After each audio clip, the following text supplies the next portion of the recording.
Bill O'Reilly, who was the host of the O'Reilly Factor and was fired from Fox News after massive sexual harassment cases.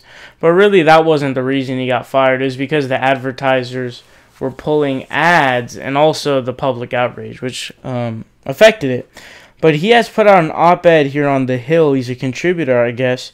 And he is going down on Alex Jones. So I'm going to read you part of his article. He says, after the fact, the Sandy Hook families were right. NBC should not have aired the interview with Alex Jones. There simply was not enough news value in the Q&A between the internet bomb thrower and Megyn Kelly to mitigate the pain to families who buried their innocent children yet had to endure a national circus about it on Father's Day. I mean, what did we learn? That Jones' preposterous contention that the massacre in Connecticut was fake to whip up anti-gun sentiment is cruel and stupid? Every sane person knows that. That Jones himself was a callous huckster who could not even remotely hold his own under Kelly's questioning?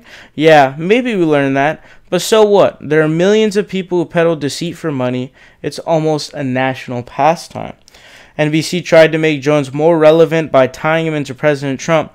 The point that Trump's populist outreach includes fringe people like Alex Jones has some merit, but again, it doesn't come close to justifying another round of horror for the grieving families.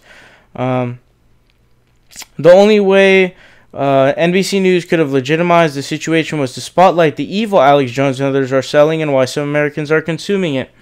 Yes, there's blatant evil all over the internet, and it is eroding our standard of living. A few years ago, I interviewed the former KKK leader David Duke when he was running for office in Louisiana.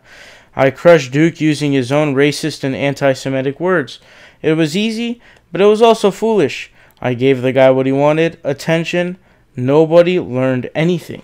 So this is a very good point.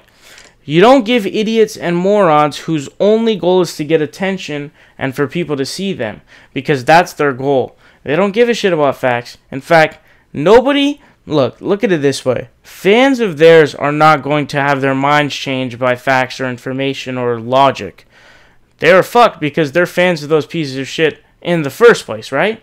So you shouldn't be giving these vile racists and conspiracy theorists, and this is serious on Alex Jones' part, right? I mean, the dude's been sued multiple times by companies like Chobani for defamatory remarks, and the whole Pizzagate thing happened as well. But this is quite important, you know. These kids, how are you supposed to deal with that? Families of kids who were literally slaughtered and murdered by murderers in schools have to listen to this shit on NBC News. Some fuckface who sells male vitality pills and fucking stupid shit like that. How do you do that? I mean, that's so stupid. I can't believe Megyn Kelly did that, and fuck, I don't even care about Megyn Kelly. We're going to be getting into a story later about that. But there was a rerun of some other, like, you know, low-key show that got better ratings than him, and everyone's laughing now. So this was a horrible idea. Even Bill O'Reilly is coming at him for this. Bill O, the race himself. This dude literally defended slaves building the White House, stating that those slaves were well fed. He also had an interview with Mark Lamont Hill, or some conversation. I don't know if it was an interview, whatever. He said, let's pretend that you're a crack dealer. And he says, and you look like one. What the fuck? He has more education than you do. So anyways,